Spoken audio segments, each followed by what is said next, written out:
ચારમાં આગળ વાત ગુજરાત કોંગ્રેસના પૂર્વ પ્રદેશ પ્રમુખ જગદીશ ઠાકોર સહિતના અનુભવી નેતાઓએ લોકસભાની ચૂંટણી લડવાનો ઇનકાર કરતા કોંગ્રેસે નવા ચહેરાઓ મેદાનમાં ઉતાર્યા છે।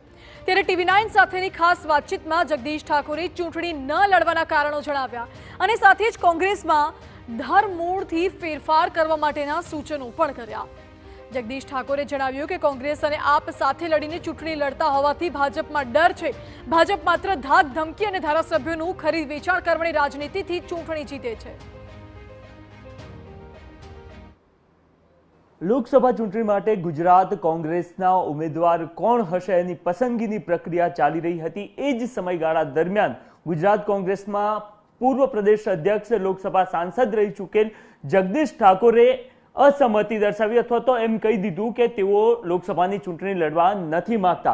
जगदीशभाई ठाकोर आज आपणी साथे छे, एमनी साथे वातचीत करीए के कया कारणों हता के जेना कारणे एमने कहेवुं पड्युं के आ वखते लोकसभानी चूंटणी नथी लड़वाना। जगदीशभाई, आम जनरली एवुं होय के ज्यारे सौथी मोटुं युद्ध लड़वानुं होय त्यारे सौथी मोटा एमना सैनिको अथवा तो योद्धाओने मैदाने उतारवामां आवे। आपे ना पाड़ी दीधी, एक लड़वैया छो आप तो पक्षना। मैं 2019 में पण लोकसभा लड़वानी ना पाड़ी थी। वच्चे मारी तबियत पण खूब खराब थी, 12 महीना बिल्कुल बेड पर हतो। कोरोनानो समय गयो ने अत्यारे पण आप जोवो छो के कोईपण सीढ़ी चढ़वा माटे मारे कोकनो सहारो नानो मोटो लेवो पड़े छे अने ए कारणोसर मैं ना पाड़ी। पण सौथी अगत्यनुं कारण छे, आखा देशमां राहुलजी नवा युवानोने तक आपवा मांगे छे।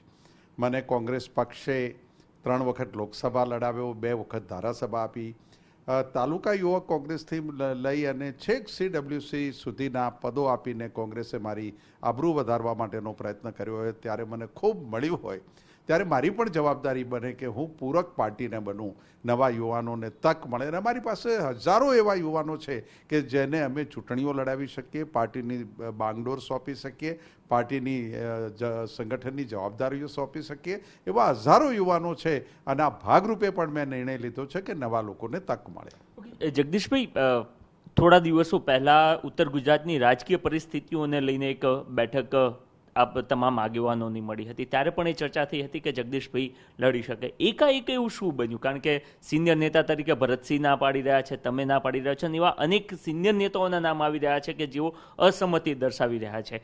કંઈ જે પ્રકારના છેલ્લા 2 ચૂંટણીના પરિણામો રહ્યા છે એનો ડર છે કે પછી એક ખરા અર્થમાં નવા યુવાઓને તક આપવા માંગો છો? અમારી ચૂંટણી સમિતિની માન્ય શક્તિભાઈ અને મુકુલજીના વડપણ નીચે જ્યારે મિટિંગ થઈ ત્યારે આ મુદ્દાઓની ખૂબ ચર્ચાઓ થઈ। એ જ વખતે મેં આ મુદ્દો પણ કર્યો હતો કે શું આપણે આ વખતની ચૂંટણીમાં 26 નવા ચહેરા ના ઉતારી શકીએ? અને પાર્ટીમાં હું તો વ્યક્તિગત એવું માનું છું, 2, 3, 4 ચૂંટણી લડે પછી ઇનફ, એને ટિકિટ નહીં આપવી જોઈએ। મારો વર્ષોથી આ મત છે। પણ નામ ના થઈ હોય, મારે ખુલીને આજે કહેવું પડશે કે રાજસ્થાનમાં અને ગુજરાતમાં પણ અમારી 182માં 50-60 સીટો એવી છે કે અમારે ઓપ્શન શોધવો પડે। તો એ અમારા માટે જો હોય અને જો એમાંથી અમે અત્યારે ઓપ્શન ઊભા નહીં કરીએ કે મારા પછી કોણ, આના પછી કોણ, આના પછી કોણ, પાર્ટીની પેઢીઓ ઊભી નહીં કરીએ તો એ ચાલશે નહીં। એના ભાગરૂપે પણ મેં નહીં, એ વખતે લગભગ 10-15 લોકોએ મનોમંથન કરીને એમ કહ્યું કે વાત સાચી છે યાર, કંઈક કરો અને કંઈક કરો, એમાંથી આજે નવા સારા અને યુવાનો પસંદ થાય છે। આ વખતે કંઈક મતલબ જે ટ્રેડ રેકોર્ડ છેલ્લા 2 ચૂંટણીમાં બન્યો છે એ તૂટતો જોવા મળશે રાજ્યમાં। ભાવનગરમાંથી મનસુખ માંડવિયા એમની સીટ ખાલી કરીને પોરબંદર કેમ ગયા? ડર છે, ડર છે।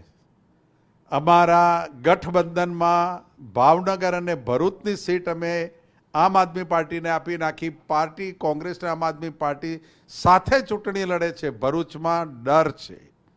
અમારો આદિવાસી નેતા અનંત પટેલ વલસાડથી લડે છે, ડર છે। જે રીતે આ કોંગ્રેસ પાર્ટી પણ ઉમેદવારોની પસંદગી પ્રક્રિયા કરી રહી છે અને જે રીતે એમને ત્યાં કોઈ પણ મિટિંગ હોય તો લક્ઝરી મૂકવાની, બસો મૂકવાની, ફૂડ પેકેટ આપવાના, મામલતદારને પીએસઆઈને વસ્તી લાવવા માટેની વ્યવસ્થા આપવાની, કવર આપવાના, તોય ખુરશીઓ ખાલી રહે છે. અને રાહુલજીની યાત્રા તમે 3 દિવસ જોઈ છે. એ યાત્રામાં જે માનવ મહેરામણ અને પ્રેમ ભાવ લાગણી રાહુલજી અને કોંગ્રેસ તરફી હતા એ પણ આપે જોયું છે. ઓકે, તો જગદીશ ઠાકોર કહી રહ્યા છે કે નાદુરસ્ત તબિયત હોવાના કારણે અને આ સિવાય નવી જે કેડર છે એને તક મળી શકે એના માટે તેઓ ચૂંટણી લડવા નથી માંગતા. સાથે જ તેઓ સ્પષ્ટ કહી રહ્યા છે કે ભારતીય જનતા પાર્ટીમાં ડર જોવા મળી રહ્યો છે અને એના જ કારણે લગભગ 4 થી 5 બેઠકો એવી છે કે જ્યાં કોંગ્રેસ આક્રમક મૂડ સાથે લોકસભાની ચૂંટણી લડતી જોવા મળશે. વિવેક ઠાકોર સાથે નરેન્દ્ર રાઠોડ, TV9 અમદાવાદ.